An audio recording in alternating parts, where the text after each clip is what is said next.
Gotta love that that Rock'em Blue Streaks crowd. They always do a great job, and what a fun play to get us started here on Saturday morning. Good morning, everybody. Welcome inside the Saturday Morning Huddle, brought to you by Brockers Automotive, Dan Brockers Import Automotive. They've been with us for 2 years now. They wanted to be a part of this show. They want to support local high school football. We appreciate them greatly, and we are glad to have them on board. So make sure you check them out. All the info you need there now to get your vehicle looked at. Strong list of cars they can take care of, strong list of things they can do. So be sure you contact them. And again, we thank them for being a part of the Saturday Morning Huddle, Dan Brockers Import Automotive. And Kenny, we get things going on a Saturday. I'm going to say it, week 2, a little more exciting than week 1 as Stark County showed up and showed out a little more this week. Yeah, stronger performances, right, Billy, from our teams in Stark County across the board. The stalwarts, continued to win, with Lake getting a victory and Massillon getting a victory, but other teams getting victories for the first time in week number 2. We're going to break all those down for you, take a look inside the box score a little bit. And, Billy, share with our viewers real quick our guests that we're going to have here bright and early on the Saturday Morning Huddle. Yeah, we have a strong guest list today. We'll have Coach Brian Baum with the Hoover Vikings here in just a couple of minutes. Chris Kappas of Louisville. They got a big win last night against Alliance. We will both watch highlights from that and talk to Coach. AJ Sarbaugh of Fairless. They get a big win as their offense continues to look really good. We'll have the Coach on at 10:30. And then Coach John DeMarco. Our YouTube game last night was tremendous. Very excited to talk with Coach DeMarco from Northwest. And Parker Kraft will be joining him. He was injured last night, Kenny, but he's going to give us some insight into the sideline this week. And, of course, he had a good game in week 1. So a packed guest list. And that's what you get when you tune into the Saturday Morning Huddle, brought to you by Dan Brockers Import Automotive. So make sure you do that every single week. Subscribe with us. Tune in with us. Keep up with us. Everything we have going on a Saturday. But before we get to Coach Baum here in a couple minutes, let's get to your game, Kenny, a local game. We liked that aspect of it. I'm a fan of Glen Oak's campus and everything they kind of have going over there. I know you'll get to the food you had there eventually, but let's start off with the game, which pretty cut and dry, correct? Yeah, it was. Unfortunately for Glen Oak, they ran into a Massillon team who, I thought maybe might be having a little jet lag, right? Coming back from the West Coast like we had jet lag, Billy, covering that game out in Oregon. But Massillon jumped out to an early 7-0 lead. Glen Oak won the toss, elected to take the football, had a third down play, and came up a yard short. Massillon gets the stop on D, gets the ball back on offense. Jameer Gamble, touchdown, 7-0, and they never look back, and they roll to a 45-0 victory in week 2. And, it was impressive from the standpoint that there was no letdown from this Massillon team, right? They come out, and they're on the road for the second straight week. Jalen Slaughter slinging it all over the place. Gamble running all over the place. The defense coming up with stops and turnovers. And this was 31-0 at halftime. And we had a running clock in the second half. So Nate Moore's squad off to a 2-0 start. Scotty Garcia's team, unfortunately, off to the opposite, an 0-2 start. And our Saturday Morning Huddle player of the week, Jameer Gamble. Look at that. Only 11 carries for $120, over 10 yards a carry, and 2 touchdowns in the celebratory high five or lift in the air, if you will, as the Massillon does after every touchdown with whoever scores and one of the offensive linemen. So an impressive win once again for Massillon. As far as Glen Oak goes, they hurt themselves with penalties, turnovers, and missed opportunities. The first 2 possessions of this game for Glen Oak, they had a 3rd and 6. No, it was 3rd and 7. They got 6 yards. Then on the next possession, they're down 7-0. Hey, 3rd and 8. Perfect call, screen pass. The blitz is coming from Massillon. They're bringing everybody, right? And the kid drops the ball. It would have went for a 25, 30-yard gain. Who knows? Maybe more. And then next thing you know, you're down 14-0 after 2 possessions on offense and defense. So Scotty Garcia will get back to the drawing board. 18 starters that are new from last year, right? So 9 on offense, 9 on defense. So Glen Oak young and learning, whereas Massillon, they just continue, to win game after game after game. It's 18 straight victories now for the Massillon Tigers. Well, Coach Garcia talked about this at our coaches' dinner.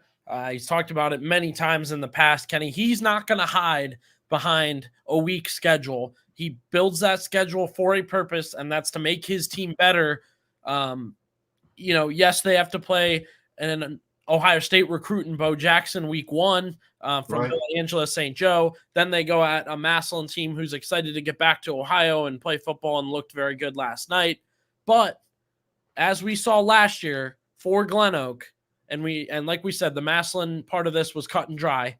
Right. For Glen Oak, it's when they get into Federal League play, it's when they get in those tight games, that stiff competition that, when they play, I'll give an example, a Perry team who's looking very good right now, when they Right. get Perry and they just played Massillon 2 weeks ago, they're going to have a little bit more of an edge on them, just from the schedule they've played. So yes, Glen Oak stacks their schedule. It's difficult to deal with that. It's difficult to play those tough teams. But I think a lot of coaches will agree you don't want them to hide behind a weak schedule when in the end you're going to have to play tough competition.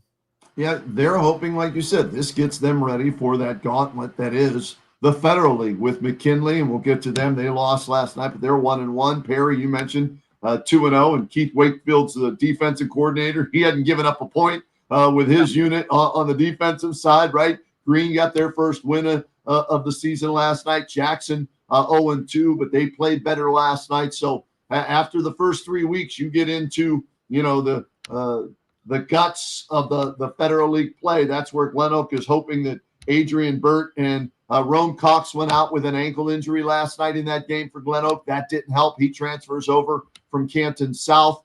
So that took their power running game away against Massillon, and you need that if you're going to beat Massillon. You got to try and control the ball, eat clock, right? Shorten the game, keep the game lower scoring. That was, taken away when Cox goes down. And then Jalen Slaughter's playing as well as anybody in Stark County through the first 2 weeks. Billy, how about these numbers for the quarterback?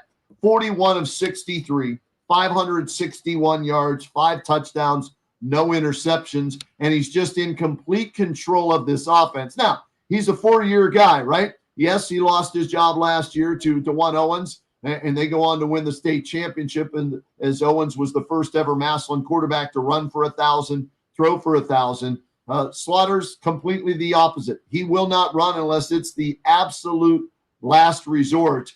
His best ability, I guess, is in the pocket, reading the defense, buying some time if he has to, and then delivering the ball on the money, which he did again in a great crowd last night from both sides. Massillon, you see that on the far side. Those are the Tiger fans, and Glen Oak had a great crowd there last night. It was a beautiful night for football. Little hot. I hydrated. I had about 5 bottles of Gatorade, so I didn't cramp up during the game, and we didn't have many cramps, surprisingly, during the game last night. And it said at kickoff, temperature felt like it was 97 degrees out, Billy. So add another 5 degrees on the field with that AstroTurf. So they were playing in over 100-degree temperatures yesterday.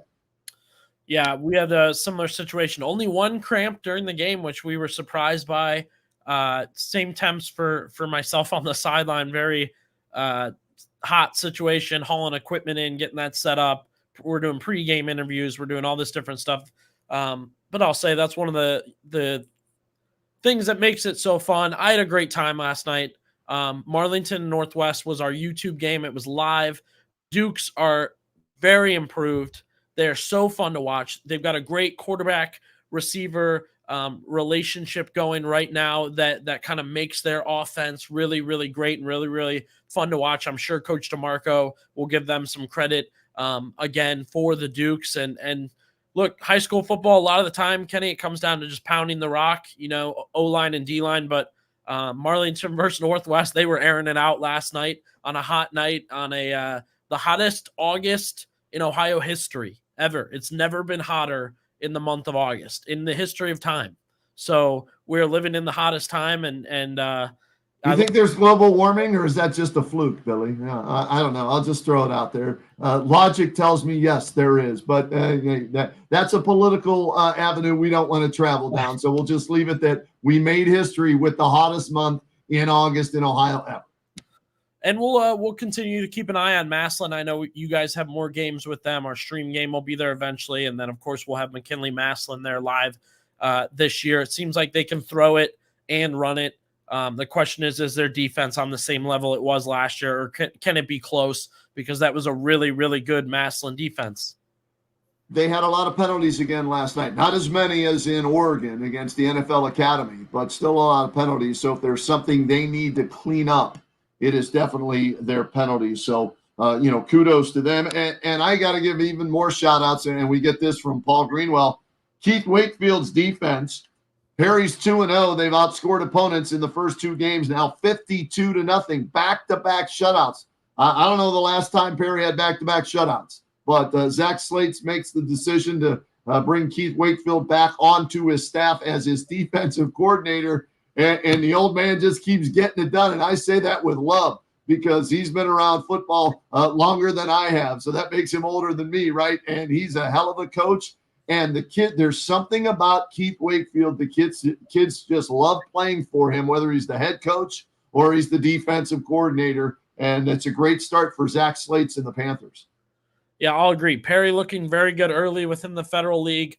Lake looking very good early within the Federal League. However, how many years, Kenny, and you've covered this area a little bit longer than me, how many years has the Federal League ended up shaking out a different way towards the end than it did at the beginning? Just because when you get into league play, all of a sudden the team that had 3 good early wins has 3 tough Federal League losses, and next thing you know, not only are their record's not great, but their Federal League record isn't great. So we definitely got to keep an eye on that.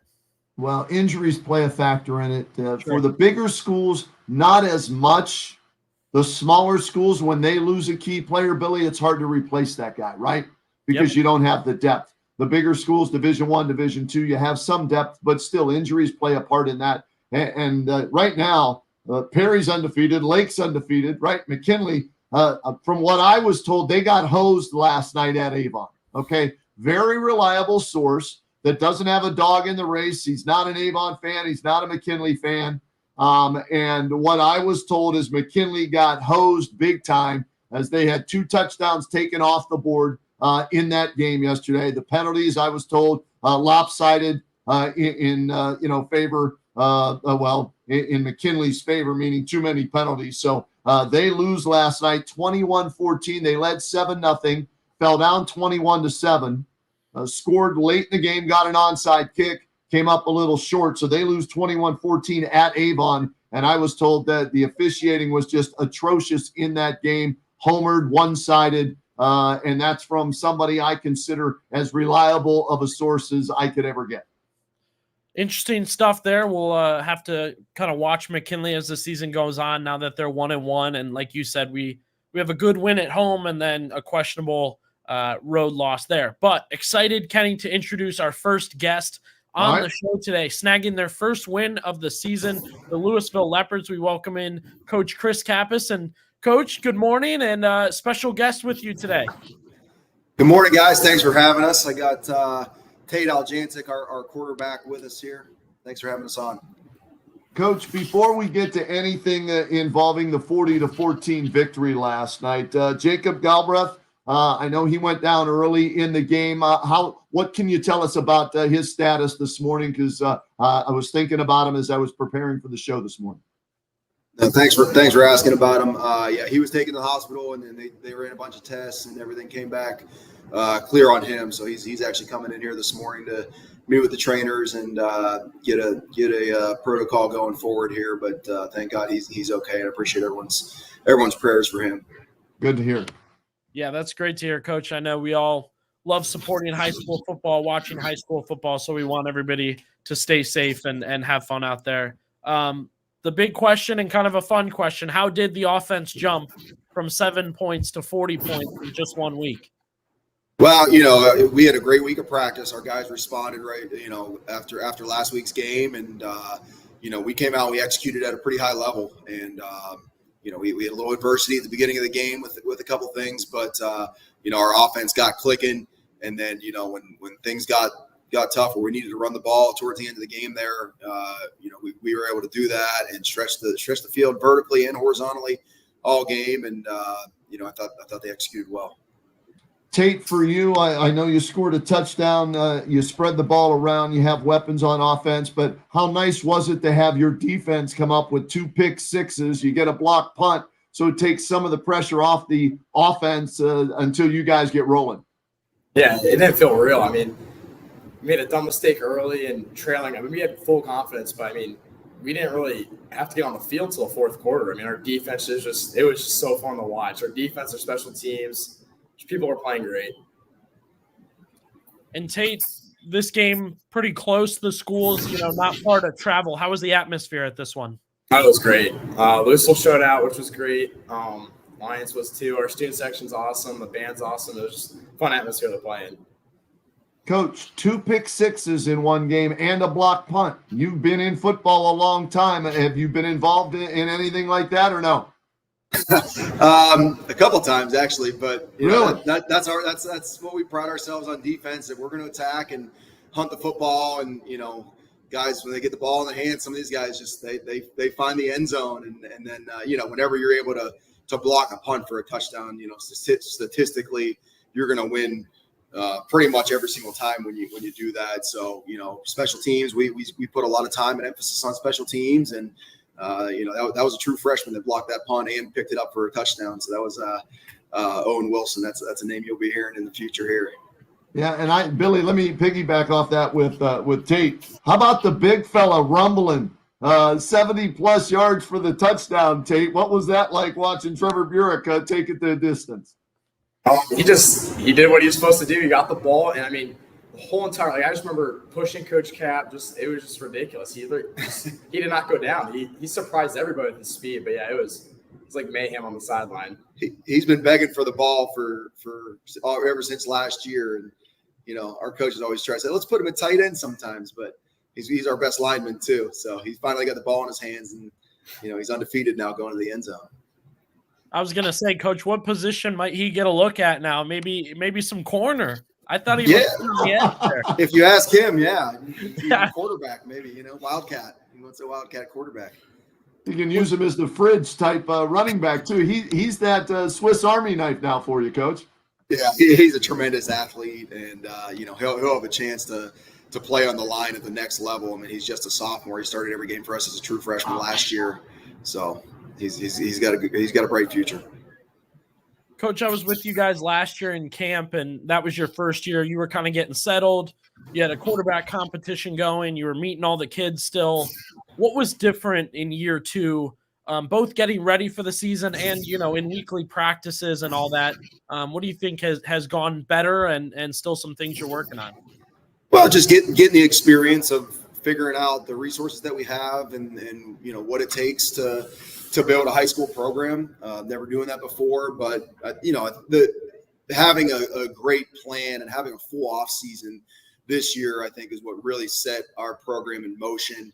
And these players really, led by our seniors, led by our captains, just really taking the bull by the horns and making it their team. As I was telling them, as coaches, we're here to kind of steer the ship in a certain direction and put our players in some positions. But at the end of the day, good football programs are player driven, and it's a player driven culture. And these guys have done a phenomenal job of buying in, leading the way, showing the younger guys how to do it, and really growing, really close relationships within our team. And if you don't have that, then none of the other stuff matters really. And we focused on that all off season. And we go through last night, and we have some adversity. We're down 14-0 right away. We lose, one of our captains, our seniors, gets carted off the field. It's a tough position to be in.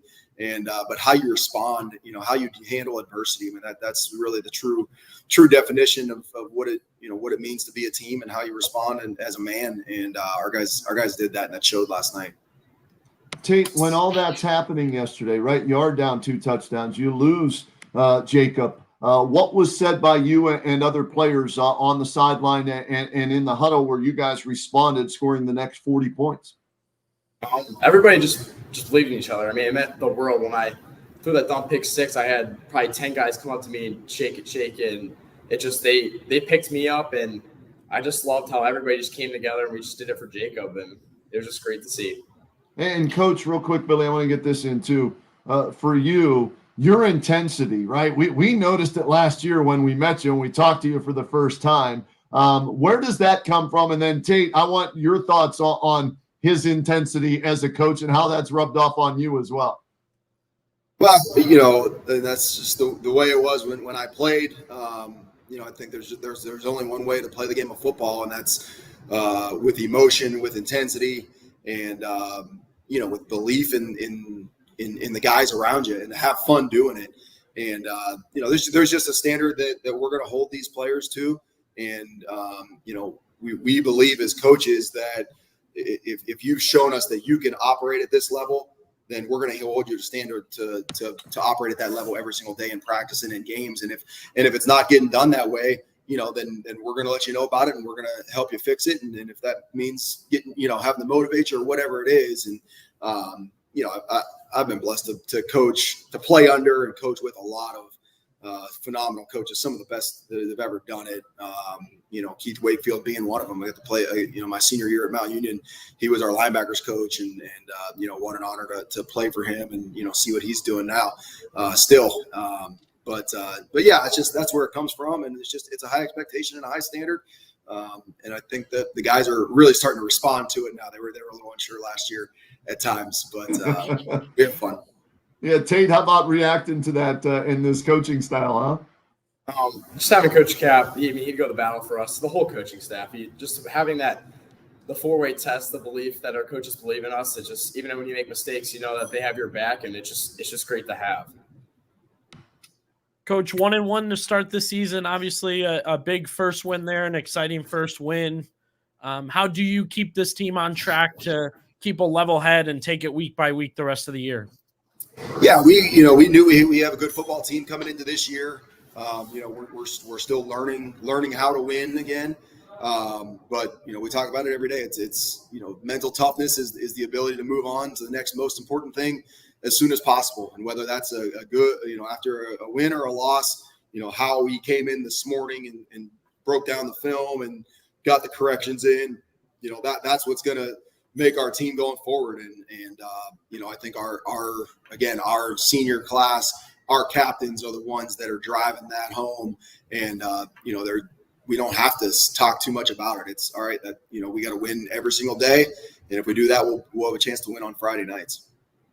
And Tate, I love the fact that you're looking at yourself and saying that was a dumb pick 6, and you were able to get over it, put it in the past, and move forward. So shows leadership, from you as well. Where does that come from? Your ability to just block that out, what is it in Ted Lasso? Be a goldfish, right? Forget about it and move on to the next play.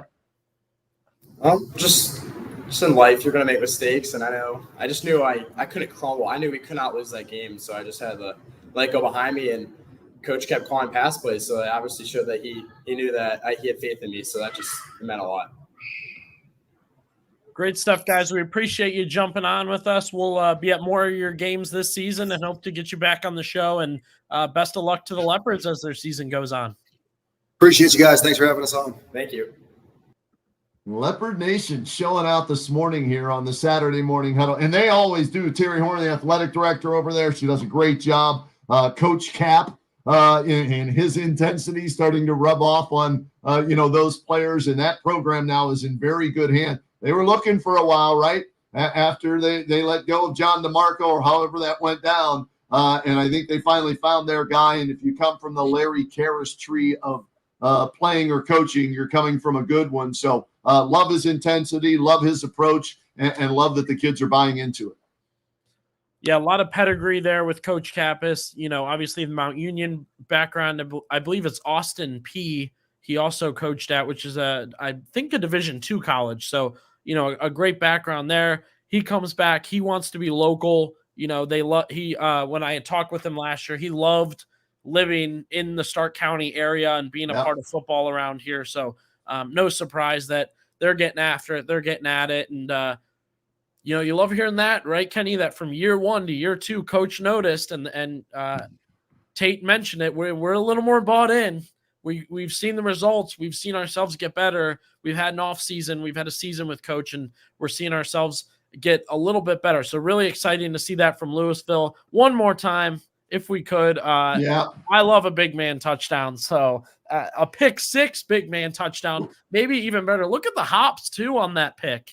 And the coverage. How about he baited him? He waited it, back a little bit and forced the throw, and then stepped in front, little hop, and then a sidestep near the goal line. Got some good blocking from his team. And look at it. He's like just laying back. Boom!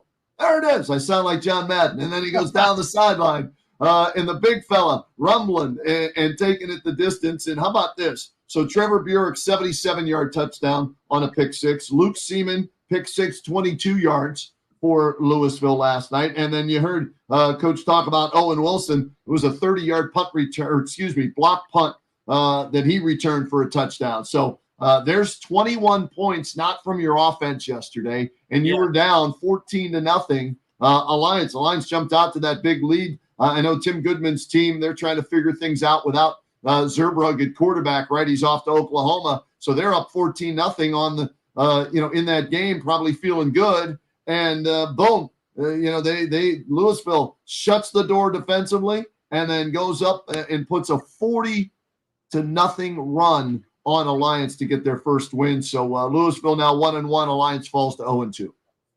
Yeah, I was about to ask, Coach, how do you replace those kind of plays going forward, right? You're not going to get that every week.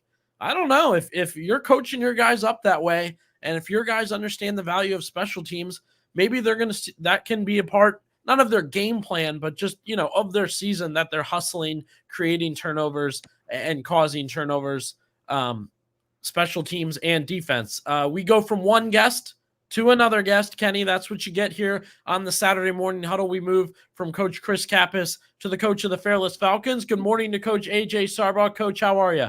Good. How are you guys doing? Another win for the Falcons last night. I love doing that, Coach. Congratulations. You're off to a 2-0 start. You and I talked last year. We talked at the dinner earlier this year, and you lost so many close games last year, right? You were in games. The record doesn't, show how maybe good you guys were because you came up on the short end. Now you're winning games, and you're off to a 2-0 start, Coach. How much, with the returning kids, did that experience help as you start 2-0, looking to go 3-0 this week? Yeah, I think it helped a lot being in those close games. We just had to learn how to finish, and we're still really young. We're starting I think we said 6 sophomores today and a freshman. So we're playing really hard. We're making some bonehead mistakes at times, but I'm really proud of our kids' effort right now and how they're playing for each other. Coach, it was really hot this past week. We had local schools canceling classes. We had them canceling practice. We had games moved locally. How did you kind of handle that with your team this week, not wearing them out, not causing a tough situation for them heading into a game day on Friday? We're lucky the new high school has air conditioning. 2 years ago, we'd have been a building without air conditioning. So I think that helped. Our trainer, Zach McVicker, did a great job all week. We had water bottles on practice. We had a cooling fan, towels with water. We really didn't change how we practice because you're going to play in it and you got to prepare for it. We did take longer water breaks. We didn't wear pants this week, so we were just uppers the whole week. But in terms of our time on the field and what we do, we didn't change that aspect of it. I love that, Coach, making sure, safety and the health of your kids top priority. But like you said, you've got to play in it, so you still have to practice. So could you tell during the week of practice that this team was ready, and you put a whooping on Tusky Valley last night, 42-14? Yeah, I thought we practiced really well. I think at times we were a little tired or sluggish. I mean, that heat drains you, especially when you're out there 3 to 5:15, 5:30. But I thought for the most part, we were pretty focused, had a good week. And I think that showed up last night with our conditioning. We didn't have any kids cramp. We didn't have too many kids come out that were tired. And I think it was 7-7 after the first quarter. And then our conditioning really took over as the game went on. Coach, you talked about your team being young. not uncommon to hear from coaches, in different spots throughout this area. How do you help those kids grow up quick? Well, I think it's our seniors. We've got 9 seniors, but they're really good leaders, and they know that you don't win with just one class. You need the help from juniors, sophomores, and sometimes freshmen got to help on special teams as well. So our O-line, we've got 4 seniors, and obviously Peter Killey's a senior on offense. So I think those 5 guys are doing a really good job, and those juniors and sophomores are growing up fast. And defensively, we've got a couple D linemen, Maddox Durant, Colin Sullivan, that have started for a while up front, and Zach Long, our senior linebacker. So you win with seniors at the end of the day. Those young guys make plays, but these seniors, it's their last shot, and they're running the team at the end of the day. So I think they're doing a really good job bringing those young kids along, and our young kids want to play hard for them. You mentioned 7-7 early. You run the ball 39 times for 376 yards, Coach, and 5 touchdowns. And I've said this before. I stand by it. I think you're one of the best play callers, most innovative play callers out there. But I'm guessing if it ain't broke, don't fix it. So last night, was the game plan going in to run the ball, or that's what you saw your team doing best and you stuck with that? No, we wanted to establish the run last night. Tusky Valley has, I don't know if you guys know this because they're not in our area, they have a 6'9" offensive tackle, and he has a brother who's 6'7", so they're pretty big inside. Yeah. So we wanted to get outside, get on the perimeter, and we used a bunch of different formations. So to one respect, yeah, it was, if it's not broke, don't fix it, but it wasn't same formation, same play. Okay. Ran the same play out of multiple formations as the night went on. And a good chance to talk about your O-line, Coach, with those formations. One of the things we talked about on some of our pregame and preseason stuff was we felt good about your program bouncing back this year because we know the emphasis you put on the guys up front, whether it be offense or defense. But how important has your offensive line been in these first 2 victories? It's been huge. That's given Mikey Ritterbeck confidence back there because he's a sophomore quarterback. Like, Mikey's doing a great job for us, but he's still a sophomore. You don't want to give him too much, and it's allowing Peter Killey to do his thing. But we've got right tackle Colin Sullivan, who's a 3-year starter, went to state as a wrestler last year. Our right guard is Brady Hardman. He's starting as a senior. He's waited his turn and really worked hard.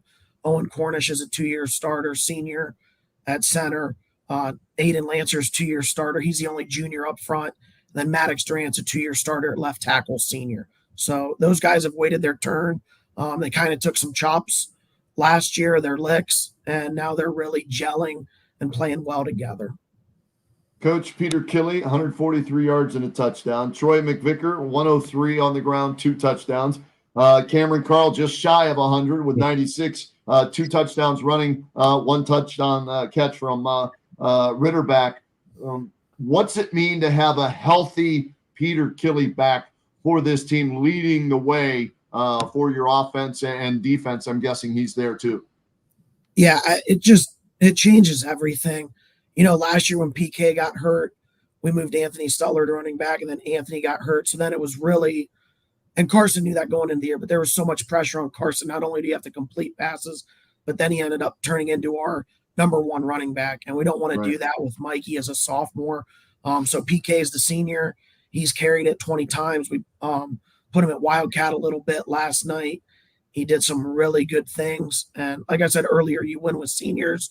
PK has been very motivated and determined since January.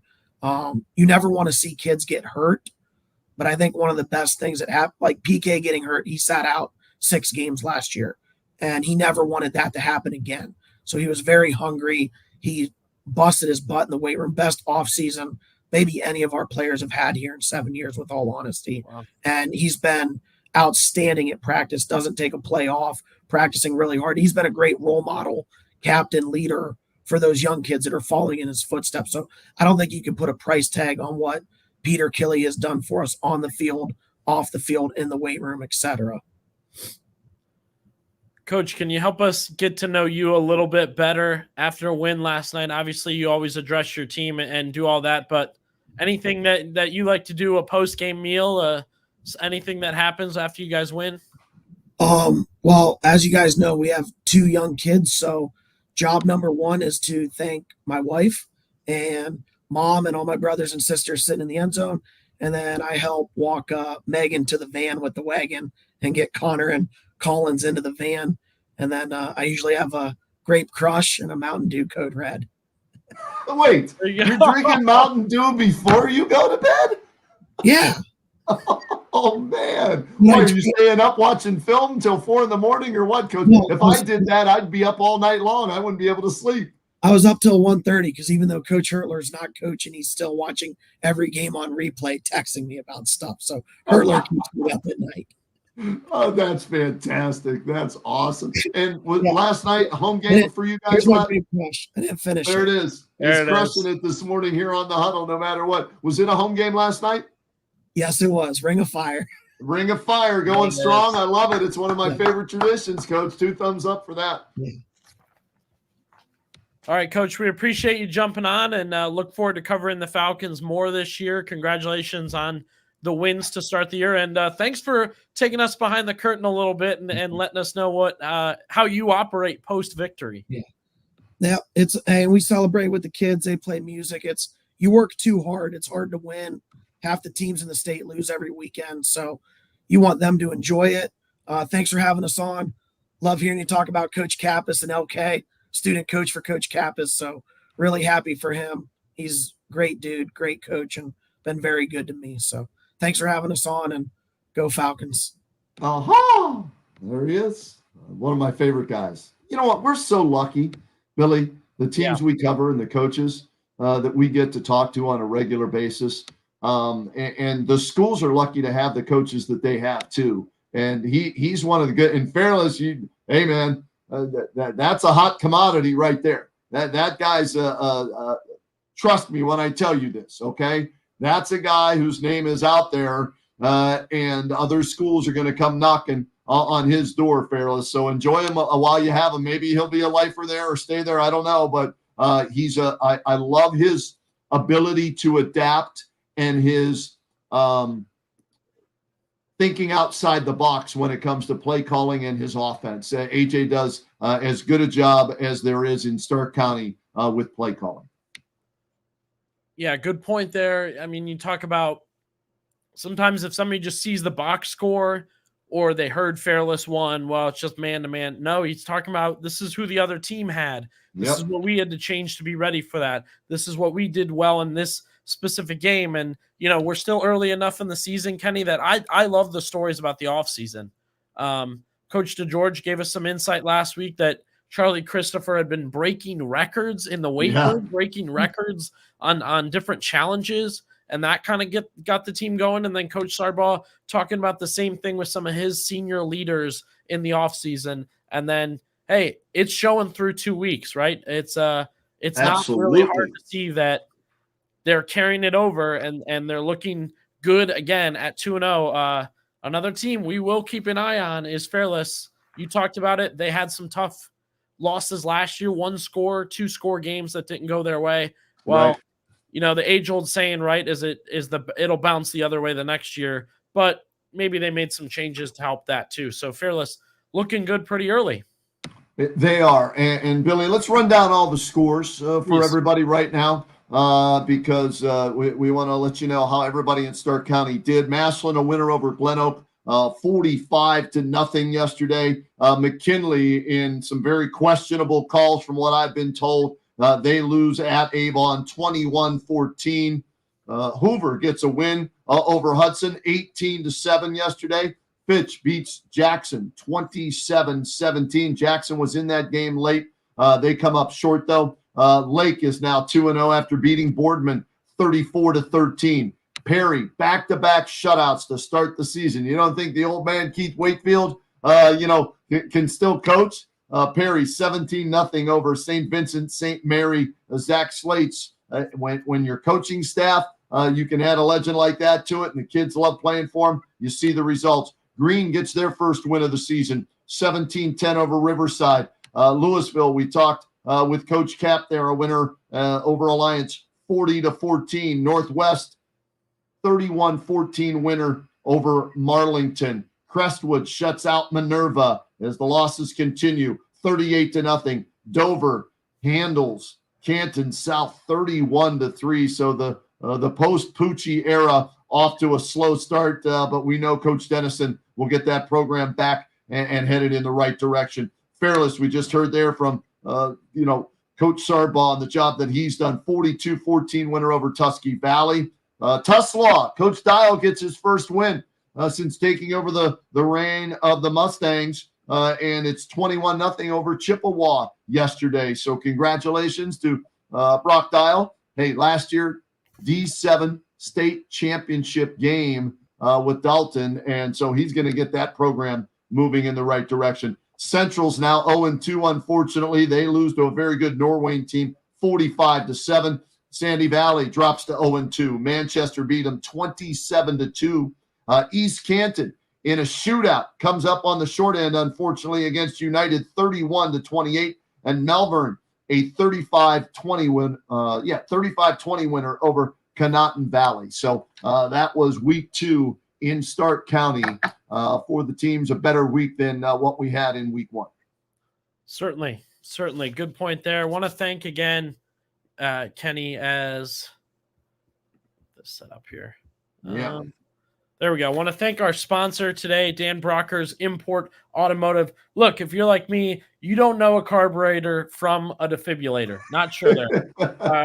Car troubles can make you feel extremely vulnerable. You never have to worry with Dan Brockers Import Automotive. They've been repairing complex foreign cars and domestic cars for 3/4 of a century in Stark County. I know that's very important to people, that they've been a part of the community and been making that change for people and helping them out on the daily.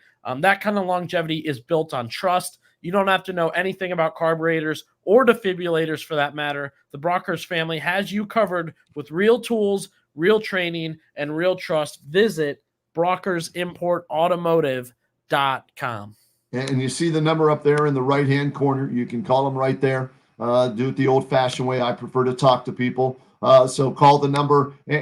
You mentioned one word in that description of what Dan Brockers Import Automotive brings: trust. Billy, I don't know about you, I've got a guy I trust, right? When it's your car, you want to take it to somebody you can trust. That's going to tell you what's wrong with it. Not saying a lot of people, but over the years, they make up extra things that are wrong. No, you're going to be able to trust Brockers Import Automotive. They do a fabulous job, and we're proud to have them as the title sponsor here to the Saturday Morning Huddle. So you see what they do with their services, what they specialize in, and give them a call there and tell them the Saturday Morning Huddle sent you.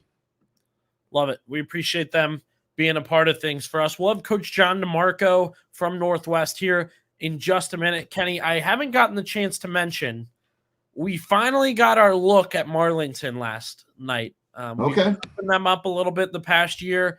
Marlington and Northwest. I'll get into this game a little bit before we get to Coach. A back and forth, a punch for punch. It was touchdown. So you had 14-7. A key play that we will talk about with Coach is the blocked field goal here. This would have made it 14-10 just before halftime. So again, how many times do I have to say it? How many times do you have to say it? Special teams matters. Yes. This was a momentum swing. This made the difference late in the game, and a huge play there for Northwest to keep it at 14-7 heading into the second half. It ended up being 14-14 at one point heading into the fourth quarter. The Northwest offense just too athletic, too fast, too good. They were very impressive late in the game, and it helped them pull away. However, taking a second here to highlight the Duke's offense, which Coach DeMarco will also compliment. Very fun to watch. The two names to know on that are number 6, the quarterback Bryson McCord, and number 11, the wide receiver Cameron Evanich. And you can see it here flowing downfield. McCord's got a good arm. You got Evanich flying all around the field. You got the Duke stacking 3 receivers right, 1 receiver left, guys in motion, guys switching up and changing.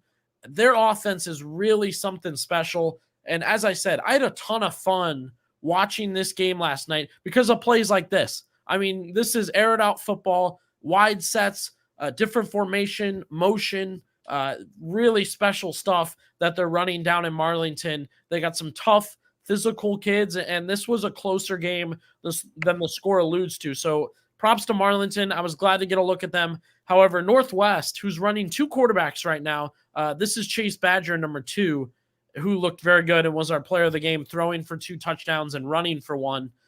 Their offense, just as fun to watch. They are airing it out and still getting a ton on the ground, Kenny. But, man, this was a really fun game to watch, and we're going to play them now. And when Coach DeMarco gets on, the highlights are the highlights in this game. They're fun to watch. You can see them here. They're really tremendous, and Northwest comes away a 31-14 winner. And Joe Cardinal's doing an outstanding job with it was the Dukes. Well, he has that program moving in the right direction. Last year they go, I think it was 6-4. They didn't make the playoffs, which I thought was a travesty. But anyways, and they're off to a decent start this year at 1-1. And you're right, the offense has a lot of exciting components to it. And I got to give Northwest credit, Billy. I'm just seeing these highlights for the first time. To hold that offense to just 14 points, that says a lot about your defense, Coach DeMarco. So I want to talk to him about that when he joins us. And that blocked field goal, Billy, couldn't agree with you more. Last week when we were in Oregon, Massillon, with a defensive stop, they score right before halftime. Momentum, right? You take it into the locker room, confidence. And the timing on this blocked field goal by number 4, sorry, I don't have their roster in front of me. It was Troy Polamalu-esque there as he timed that baby right and is flying through there, and they get the block. So special teams, as we're seeing just through 2 weeks of this high school football season, can really change the outcome of the game or change the momentum of the game. So kudos to Northwest for the win, but also to Joe Cardinal and the Dukes as you said, they're a team that's going to light up the scoreboard probably a lot this year. No doubt about that. And again, that was our Alt Care YouTube game of the week. It was live, but you can go back and rewatch it anytime on our YouTube page. I'll confirm with Coach. Abe Lazarus was the name I had down for that blocked field goal. Okay. Why don't we check with Coach here, Kenny, as we Nice. welcome Coach John DeMarco this morning to the Saturday morning huddle, and Parker Kraft joining him also. Coach Parker, good morning, guys. How are we feeling after a big win last night? Morning. Feeling pretty well. Coach, I was looking at the highlights. I just saw them for the first time as Billy did the game last night. 31-14. It's tied 14-all, and you guys pull away in that fourth quarter. What was the difference in that fourth quarter where you come away with a big home victory? Well, I think we were able to mix the ball up a little bit, move it around a little bit more in the fourth quarter than we did earlier in the game. I think we were able to wear them down a little bit. I think we were able to, hot and humid night, I think we were able to fight through it a little bit better than they did. And I think that really had a lot to do with how the game came down in the second half. Parker, you were out for this one last night. When you guys came out onto the field, I could feel the vibes from you guys coming. Very exciting. You guys are pumped up. You're definitely riding off that first win, and then you brought it from the get-go. What did you feel the team excitement and kind of energy was? Oh, it was amazing. Just in the locker room, the pump-up talks and just everything that was going on, they were doing amazing. They were feeling it. I thought it was the night. And Parker, for you, it's tough to sit out, right? I mean, last week you had a big game. You returned the opening kickoff, and you're going to be a big part of this offense when you come back healthy. How did you maybe help this team throughout the week in practice, knowing you weren't going to be able to go, and also on game night? Throughout the week, I was with my running backs most of the time. I was coaching them up, trying to get them, ready for the game. And then also on the sidelines, I was doing everything I could, like getting people water and helping like wipe off visors and stuff like that, trying to be useful. And that's one of your leaders right there, Coach. If he's not on the field, he's still helping, right? No doubt. That's why he's here this morning. I thought of all of our players. He deserves this as much as anybody. He probably worked harder than anybody that we had all summer long preparing for this. And, he starts off week one having a great start to the season, and then has a little mishap there towards the end of the game there. And He didn't hold his head down, didn't pout. He came out here and he did everything he can for our team this week, working with our running backs, working with our strong safeties on defense. Like he said, helping with water, anything that he could do. He was our number one cheerleader on the sidelines and did a lot to get our guys prepared for this week. And he's a really, really good football player, but he's just a better person. It sounds like it, Coach. And you and I talked about him. Last year it was Connor Satterfield, and this year, Parker's going to be a big part of what you do moving forward. I want to talk about your defense, though. It's 14-14, and you don't give up any points in the fourth quarter. And as I was watching the highlights, that's a wide open offense that Joe Cardinal and Marlington is running. How were you guys able to pitch a shutout in that fourth quarter? Well, their top receiver, Evanich, was playing both ways, and he's he watched the play down the sidelines here. We didn't do a very good job tackling, but he's a very good football player. He's playing both ways, and he's playing hard, and he's a big kid. He cramped up, and that might have had a lot to do with it right there. Okay. When you lose those key players, it's hard to overcome that sometimes. And they came out the second half, and they had a really long drive. And I thought their quarterback executed some really crucial plays to move the sticks, third down plays. And I thought we were fairly well covered. I mean, I thought we were covering them fairly well. And he just put the ball where we couldn't get it and their receivers could get it. And I thought he made some plays. And I just thought they might have gotten a little more tired than us in the fourth quarter. And we were able to push through and fight through on a night like that. And I thought that was the difference. Coach, this play right here, just before halftime, your team gets a blocked field goal. We've been preaching on this show. Different coaches have preached it to us, how important special teams is. This one just felt like a total momentum swing and a huge help to you guys. Oh, it was. There's no doubt. We opened our season last year, and we were down 7-0 right before half, and we were sitting right in front of the goalpost and couldn't get the ball in the end zone, went to kick a field goal, and they blocked it and scooped and scored for a touchdown. Instead of being tied 7-7 or down at the very least 7-3, we go in the halftime down 14-0, and it was just demoralizing. And I think since then it brought a little bit more that we need to be more involved with our special teams and that we can make some plays that could possibly change the game on that. So we worked on that, and one of them that we really worked on was blocking extra point field goals because we saw what a difference it made in that game. Abe Lazarus, is that correct, Coach? You are correct. We've got him number 4 in our program also. Abe Lazarus, extremely hard worker. Just one of those kids that's in the program and just keeps plugging away and comes in. And of all things, he was replacing Parker on defense last night. So that was why he was out there.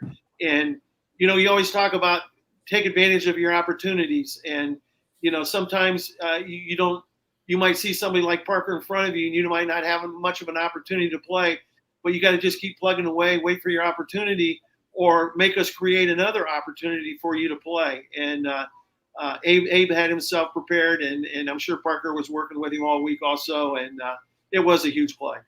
And on that one, Coach, I want to add, I was down on the sideline, and Marlington had complained that he had jumped off sides, but the ref said to him he stopped in time perfectly. So, I mean, a little bit of footwork there just in time. You see, he did rush, then he kind of caught himself, then went. So, great technique there. Well, I don't know if that was the technique he was working on. I think he just started and tried to catch himself there. We tried to time it up so he could hit it at the snap, and I don't need to comment on the officials one way or the other. I'm sure I saw it one way, and I do enough of that for all you coaches. I take care of that, Coach. All right. Man, we appreciate that. Yeah, I got your back on that. Parker, I want to talk to you about preparation as an injured player and how you're working to get back. So what's a day like for you to get that ankle better and get you back on the field? Honestly, every single day I gotta keep it iced and elevated. I have been walking on it a lot more. It feels a lot better, and obviously in the weight room still, not hitting legs, but making sure I'm still keeping up with upper body and stuff like that. So, Coach, if anybody's going to come back from this quickly, it's this guy, right? Yes, it is.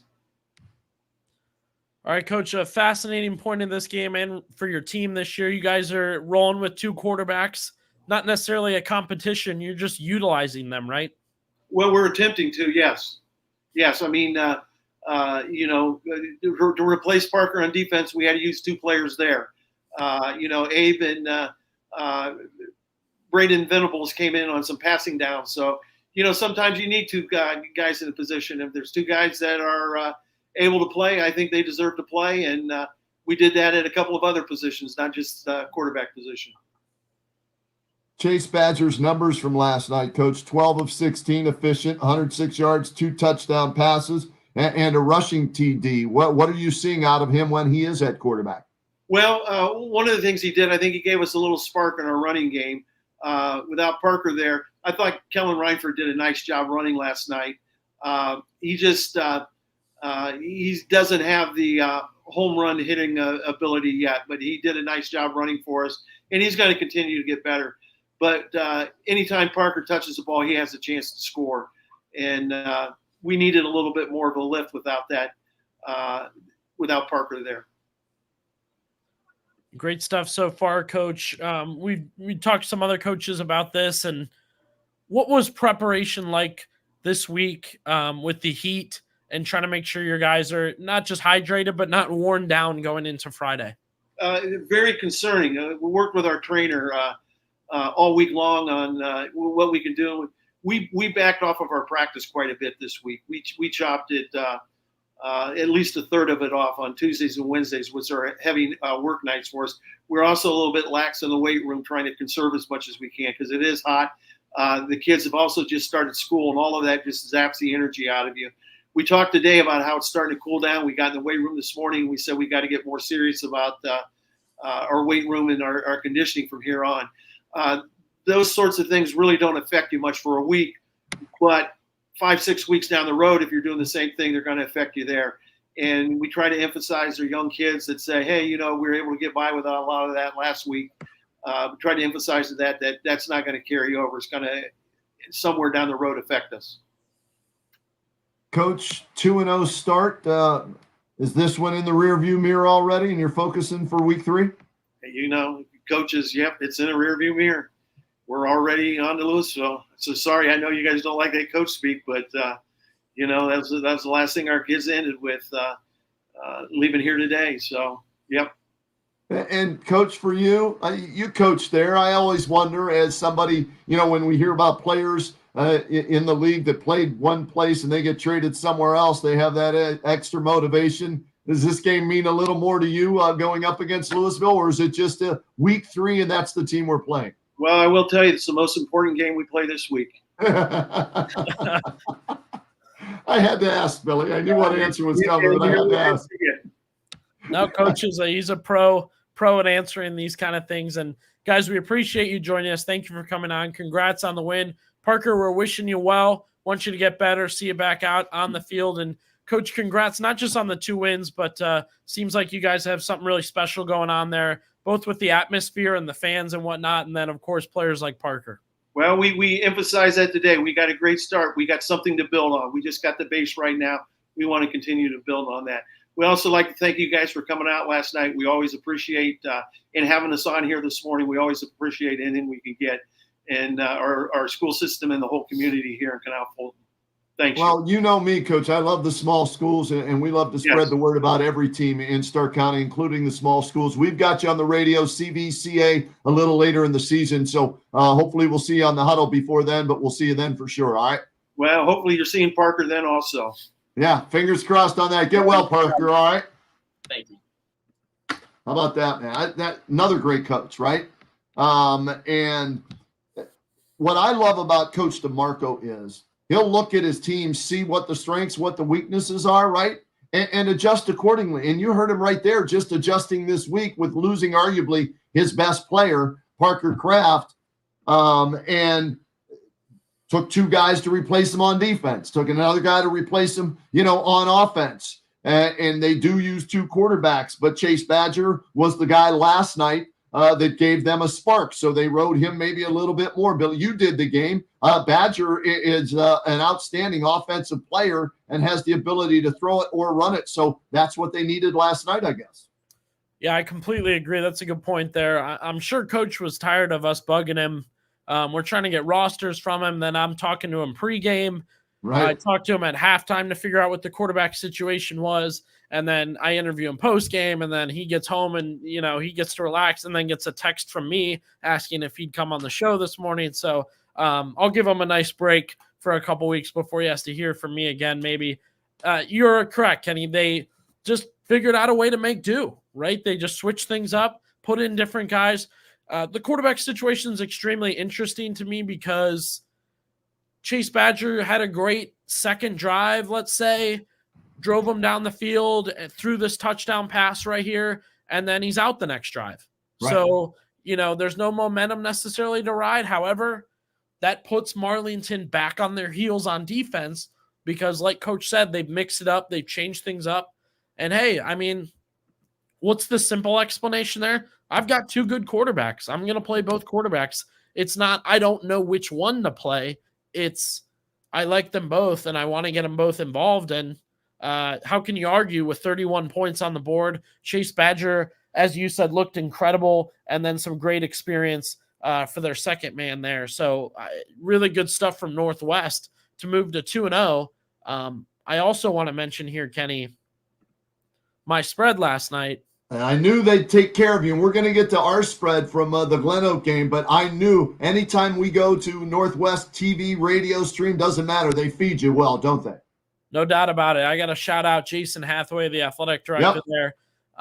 Mission Barbecue, fully slated, ready to go buffet. Really good stuff. You can see some pictures there. I know our guy Frank Salona reminded me. I thank him for that because I'm down on the sideline. I'm doing so much stuff, and I'm trying to get ready. And he goes, "Dude, get up here, get something to eat real quick before this thing gets going." So that was a good reminder from him. However, and I don't have a picture of it, the biggest shout out I can give them is a stacked refrigerator in the press box. That was key last night. Water, Gatorade, a little soda at the end of the night just to kind of, as Coach Sarbaugh is up to, kind of get that edge after things are done. Just have something you enjoy after the game's over. But it was so hot to have a fridge, stocked with cold water bottles is huge. So when we go to these games, we do appreciate these people taking care of us. And I know you're anxious too to get to your food spread, which looked impressive. Let's do it right now because I'll set it up this way before we show it. All right, Billy? We have Scotty Garcia on during the week on the Kenny and JT show, Monday through Friday, 3 to 7 on WHBC. And so we're talking to him. We're coming to the end of the interview. And I said, "Hey, Coach, by the way, and don't know if you heard about this WHBC Press Box Food Fight Challenge. This is the third year we're doing this, and just wanted to make your way." He goes, "What do you want to eat on the air?" And I'm like, jokingly, I said, "Steak and potatoes would be fine, Coach." So we get there yesterday, right? And it's hot as all get out. I'm up in the press box, and I'm setting everything up, and a gentleman by the name of Tim Beitler comes up to me. Says, "Hi, Kenny, I'm Tim Beitler. I'm kind of the assistant AD here. I work with Scotty." He said, "I'll be taking care of you food-wise. What time do you want it?" So not only did they make us food, they were asking. I said, "Well, most of the guys get here around 5 o'clock. He says, "Fine, I'll bring it up at 5 o'clock. 5 o'clock sharp. Tim Beitler comes back up, and he's got two people with him. And they're carrying stuff, and he's got this big black box, whatever, to keep the food warm and everything. And go ahead, put the picture up now, Billy. So I asked for steak and potatoes, and here's what we got. We got a grilled steak that they made there at, Bob Cummingsfield. Shrimp on top of this. So surf and turf, basically, for Glen Oak yesterday. There's Mark Miller. There's Jay. It's good food if JT sticks around after he's done at 5 o'clock on Fridays, right? so JT, he's up there. Steak, shrimp, scalloped potatoes, asparagus, and garlic bread. That was our day. Top of the leaderboard right now in the clubhouse. Numero uno, Scotty Garcia, Tim Beitler, Glen Oak High School. They set the bar very, very, very, very high yesterday with the homemade meal of steak, potatoes, shrimp, and asparagus. So I know 37-37 Kitchen at Perry is the defending champ. And I saw what you guys got at Northwest, and they won it the first year they were the champs, right? Yeah. It's going to take a heck of a meal to knock off what we had yesterday from Mr. Beitler. And also got to give a shout out to, I think it's Alex Shaheen, one of JT's cousins, who's on the staff there at Glen Oak. He brought us our own container of Gatorade in the press box. Wow. So we had, the Gatorade shower. We had our own container of Gatorade to stay hydrated. The press and pour? Yeah, wow. Exactly. In the press box. So Glen Oak, I know it's a tough night on the field, but off the field, their hospitality was second to none. And everybody, that's what you're shooting to beat right now. So just to recap, this was made in-house? Yes. On campus of Glen Oak, not picked up and brought? Right there at the field. Tim Beitler, who I guess was in food service before he came to Glen Oak, he had the grill there, and he got the steaks. He made them there, shrimp on the Barbie, added it to the steak, the scallop potatoes, the asparagus, made right there. And look, dude, that JT, I don't think he finished it. That's how much there was. That was a big steak. And 5 shrimp on every steak, and the potatoes were. I'm a potatoes guy, right? I mean, any way potatoes are made, that's a weakness for me. Those were out of this world. So again, thank you, Tim. Thank you, Scotty, and thank you everybody that treated us like royalty yesterday at Glen Oak High School. All right, let's stick with a food theme here. All for right, a second, Kenny. We got to talk about this last week. Our newest kind of partner here on the Saturday Morning Huddle Weekly, we are going to reveal and talk a little bit about our Marianne Donuts Sweet Play of the Week. We'll take a look at it now, and then we'll break it down.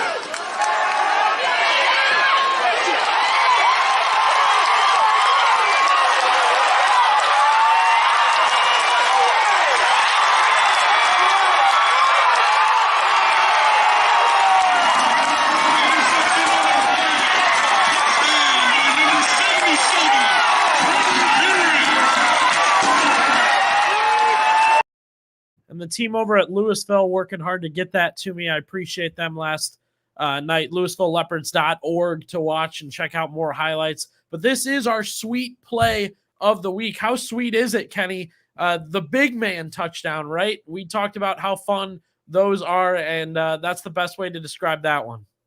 Watch how he holds the ball after he catches it. Look at the protection. And as he crosses the goal line to make sure nobody knocks it out of his hands, Burek high and tight with the football. Look at that, crossing the goal line. That's a big fella that is saying to his coach, Coach Cap, hey, fullback, running back, tight end, I need to get the ball on offense a little bit too. And there's that's a good sprint for a big fella like that. Yeah, completely agree. And I'm going to get up for a second. I got to stand up so I can do all this here. I went and picked up my Marianne Donuts this morning. Oh, what flavors did you get? First off, let's start with something special. That's the breakfast sandwich, right? Hold it up a little higher because it's the part of the screen is. Oh, there you go, breakfast sandwich. Good. That's an OG. That's a bacon, egg, and cheese on an English muffin. I mean, come on, other way. There we go. Yeah, there you go. I'm an English muffin guy, so bacon, egg, and cheese on an English muffin. All right, what else? Then we got seasonal stuff here. So you got the football Boston cream donut, the pumpkin on the end. Come on, take a bite of one of those on there. You got to do it on there. Go ahead. No problem. You got to dive into that while we're on the air. Special chocolate icing, sprinkles. Okay. Perfect. Marianne Donut, sweet play of the week. Sweet. That's the only thing I'm tasting right now. That's terrific. Dude, we talked about this last week. Sugar donuts, cinnamon. Those are my weaknesses. So Marianne Donuts, sweet play of the week. They have your sweet flavors each and every day. And does it get any sweeter than a big man waiting in the wings with the picks? Rumble, big man, rumble. Look at him take it down the sideline. Nice job of blocking, too, by some of the players. No blocks in the back to wipe this baby out. And then high and tight crosses the goal line. Marianne Donuts, sweet play of the week. Congratulations to Trevor Burek with that 77-yard pick six. and they had 2 of them in the game yesterday in Louisville's 40-14 win over Alliance. We got, you know what we got to do? We got to work with Marianne Donuts to get the kids that win the sweet play of the week. We got to get them like a donut or a dozen donuts or something like that. I agree. I'll get cooking on that. And hey, when you're watching us on Facebook, when you're watching us on YouTube, you can leave a comment. We've been chucking them up throughout the broadcast here, and here's some love for Fairless. You love to see that. Of course, Frank wanted to mention our good food we had at Northwest. And then, too, we appreciate the people who, there's a ton of games, a lot going on, so we appreciate, these kind of comments that help explain what kind of happened here and there. So East Canton, looks like they fumbled on the one with a couple minutes to go, so that one killer. However, Kenny, I wanted to mention from the they lost by 3, Billy. That's what I wanted to get in. They lose 31-28, so that's why that's so hard. I'm sure Spider, didn't sleep well last night if that was the case. I'd imagine. What do I keep seeing in these comments? Perry. Yep. Perry. Look, Perry is back. I love to see it. We mentioned them a little bit earlier. Kenny, you mentioned the Keith Wakefield defense. Coach Slate's getting his offense moving. Again, another team that, was in the middle of things last year. Kind of that's where they stayed all year, had some good wins, but some tough losses, and changed some things, trying some new things, getting guys back in the weight room. And we love to see Perry doing well. And we appreciate people jumping on here, representing your school, your community, and leaving these comments. They're 2-0, outscored their opponents 52-0. And how about this? I want to see if this streak can go for 10 games. You ready for this? Back-to-back games with touchdown passes for Austin Maddox and the Perry Panthers. Zach Slate's realizing the importance of the passing game. He's got Keith Wakefield running his defense. And Shepard with a touchdown last night. Walker with the touchdown catch. Huggins a 28-yard field goal.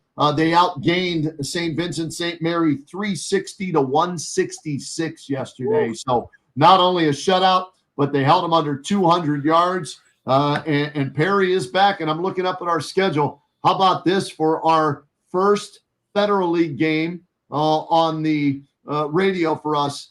Lake versus Perry at Perry on September 13th, Billy. It'll be our Altman Health Systems radio game of the week on the 13th of September. I can't wait. Lake's 2-0. Perry's 2-0. Dan DeGeorge, their defense is outstanding, led by Charlie Christopher, right? He's got the 2-quarterback system that is working there. So that's going to be a great first game in the Federal League for us, Lake at Perry on Friday, September 13th. The whole Federal League schedule, really, when we jump into that, seems like it's going to be ultra competitive. McKinley's 1-1. I imagine they're excited to get to some familiar opponents. Jackson 0-2. As you said, they've improved from week 1 to week 2. I imagine they're the same way.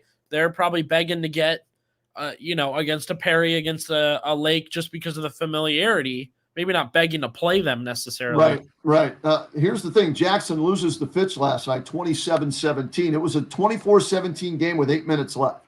Okay, so it was there, and Anthony Ruggles with a big 48-yard field goal for Fitch. He's one of the best kickers in the state of Ohio, put them up 10 points. Lucas Eckerman with 2 touchdown passes, both to Noah Calando of 73 yards and 8 yards in that loss. But in that 10-point loss, turnover, right, for Jackson. Missed field goal for Jackson. There's those 2 possessions you end up losing by. I'm sure Coach Rohr going to preach about taking care of the football, and we can't shoot ourselves in the foot if we want to win games. But Lucas Eckerman threw for, I think, 280 and some change in that tough loss. And for Lake, it was the start of streaming game of the week with Derek Philo and with Ethan Jenkins, so you can go back and listen to that. Ethan Hunt with touchdowns of 85 and 58 yards for Lake yesterday. And Alex Quire threw for over 200 yards in that game. He also had a touchdown on the ground. So Lake continues to get it done. The big win on the road at McKeesport. And they just find a way to win. Now 2-0, coming off an outstanding season of a year ago, and maybe this one will be even better. And in Uniontown, they show up. They love their Blue Streets. I was about to say, if you're playing well at Lake, that's one thing. And then when you get that home game atmosphere, it rivals anything else, I'll say, in the state. I mean, it's a really fun atmosphere over there. And locally, of course, it's tough to play at Lake. So Federal League play coming in really, really hot when we get to it on our schedule. Go to WHBCsports.com to find out when your team is playing on the radio, on the stream, or on YouTube. We will be live again. YouTube. We are headed to East Canton, Kenny. We will be live from East Canton. It is Sandy Valley at East Canton. So I'm really excited for that matchup there. Somebody's going to get their first win, right? Both are 0-2. Tough loss, sir. We found out last night for East Canton and Spider Miller. So they get a chance to bounce back. And we've got Kaz Tech from Michigan at Tom Benson Hall of Fame Stadium against McKinley. So that's going to be a great test for Antonio Hall and Cam Montgomery, the new quarterback, and the McKinley Bulldogs. So we'll say, hey, from what I've been and again, I'll just and I saw this in the paper this morning about McKinley. All right. And here's Coach Hall quoting him. "You've got 2 scores taken off the board," Hall said. "That's hard to see come off, especially on the road. We've got to play cleaner football. I think we definitely improved on some stuff from last week, but not enough to come in here in this environment against this team and get a win." So they had a 50-yard touchdown called back on a pass from Montgomery to Xavier Harris that would have put them up 14-0, Billy. They were up 7-0, and they get that one called back, and then boom, Avon, very good football team. Coach Elder does a great job. They score the next 21. Late rally by McKinley. Onside kick comes up short. But, again, a reliable source told me they got bamboozled, is what he said to me on the road last night. McKinley did. Well, look, you're talking to a non-refs guy. Okay, I don't do the blame the refs. The refs did this, that calls such this, Right. I think if you left it in their hands, that was your first problem. So if it came down to one play, then that's your issue. Go ahead and win it some other way. However, from the description you're giving, I'll say, to have 2 touchdowns called back on the road, that's icy. First 2 weeks of the season, I'll just say this. Massillon had 2 called back last week, questionable. And I didn't see these, but again, a good source told me, yeah, very questionable. So it is what it is. The good thing is with the playoff system, the way it works now with the OHSAA, Billy, right? Almost everybody's making the playoffs. So even if you lose a game, you shouldn't because of your own mistakes or other mistakes that were made outside of your control. You know what? You learn from it and you hope to get better from it. And you're still going to get a chance to in the postseason. Maybe with now, obviously, Avon's Division 2, so you won't see them again. But, you hope that it helps you in your Division 1 situation with McKinley. I'm scheming out. I think we're going to get Coach Baum here in just a second. Okay, so nice. Give him an opportunity. Kenny, you want to shout out our sponsor here one more time before we do that? Yeah, throw it up there, Billy, so everybody can see what they do. And Dan Brocker's Import Automotive Service, repair, diagnostic. You want somebody you can trust, and these are the cars that you're driving. This is the place to go. They've been doing it for so many years and doing it so well. I always like to have a guy or a gal I can trust no matter what it is, whether it's my car, whether it's my insurance. And this, if you've got a car and you want somebody to take care of it, this is the person, the people, the group that you can trust. They specialize in the following makes, as you can see there on your screen, and the services they offer over on the left. And we're so happy that they're on board with us for a second consecutive season here on the Saturday Morning Huddle. So Dan Brocker's Import Automotive, tell them that the Saturday Morning Huddle or just the Huddle sent you, and they'll appreciate that. Love it. We're going to add Coach Baum here. Coach, good morning. Thank you for joining us. Hey, good morning. Thanks for having me on. Coach, I said this after your loss last week. I saw a lot of Stark County teams lose and they were blown out, and you can't feel good about that. And I know you didn't feel good about your loss last week, but it showed that you were in the game and probably should have won that game, right? So how did you build, even though it was a loss, how did you build off of that being so competitive and take it into this week's game, go on the road and beat a good Hudson team? Yeah, early on, you want to see your team gel and become just that, a team between the offense, defense, special teams.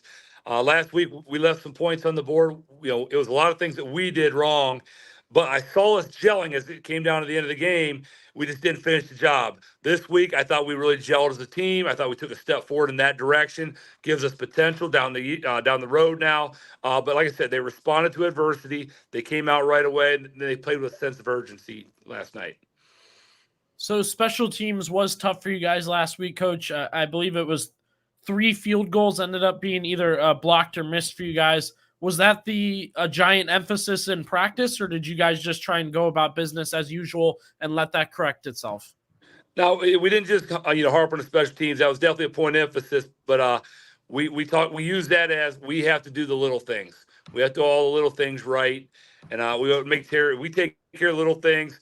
Obviously you do your 111th, it'll play out for everybody. And I brought in quarterback receiver John Collins today as well if you need him. So. No, absolutely, Coach. And tell us, sometimes we wake up and we don't get all the details. We can't find all the details. You win 18-7 at Hudson last night. So run us through, how the game transpired and the way that you guys were able to pull a victory out on the road.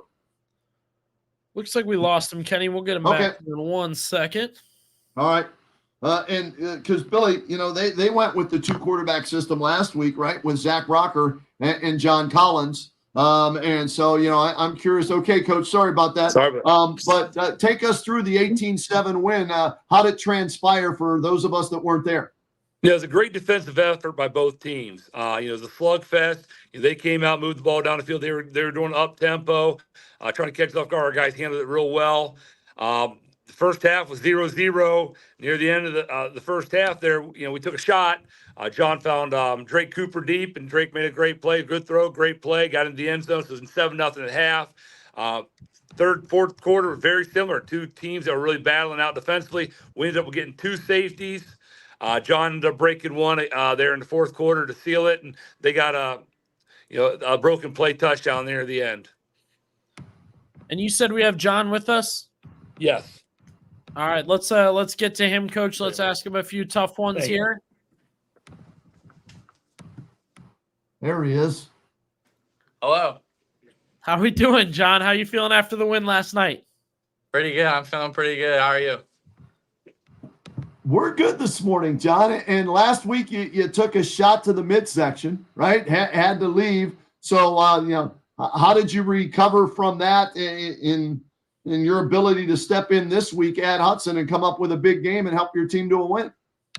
A lot of heat and ice and just taking it slow. And then once I was ready, it was go time.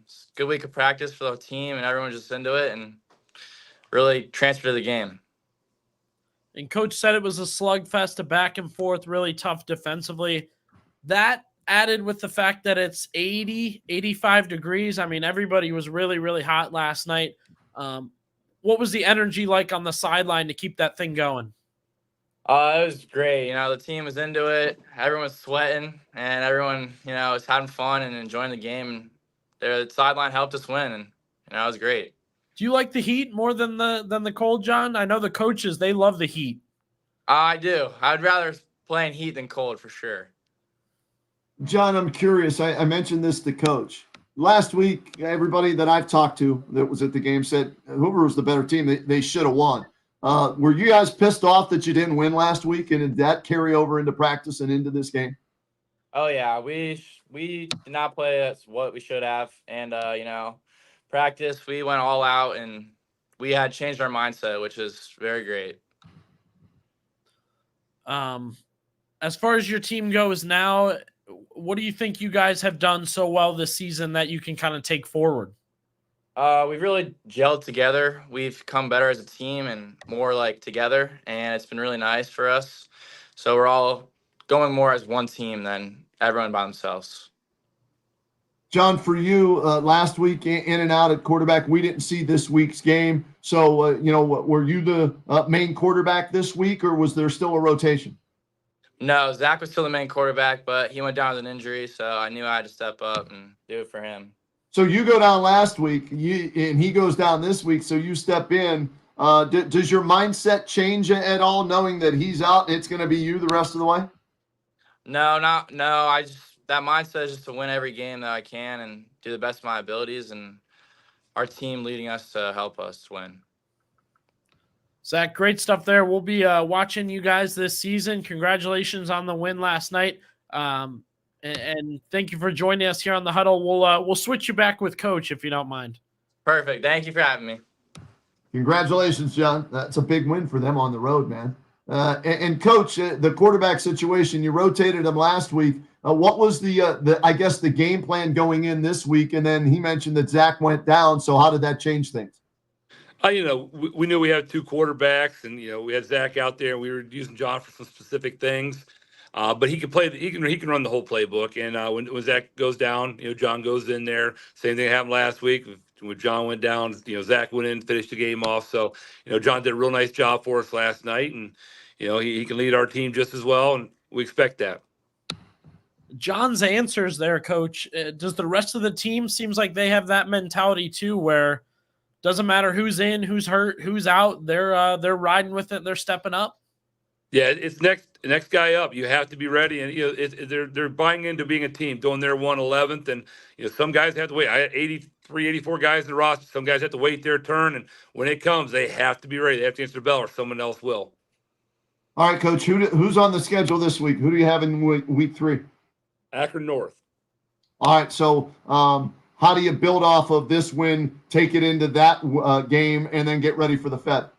Yeah, we're still non-conference, so our mindset all through non-conference is we've got to get better. Hoover versus Hoover mentality. It's not who we play. We've got to work on ourselves, and then we can start worrying about others. So until we're 100%, doing everything we need to do, we can't really focus on every other people because that's how you lost the book game. We weren't worried about our focusing on ourselves there for a week. So we got to take care of our stuff, get better. Then we grow as a team, and then you start executing there in the second half of the season.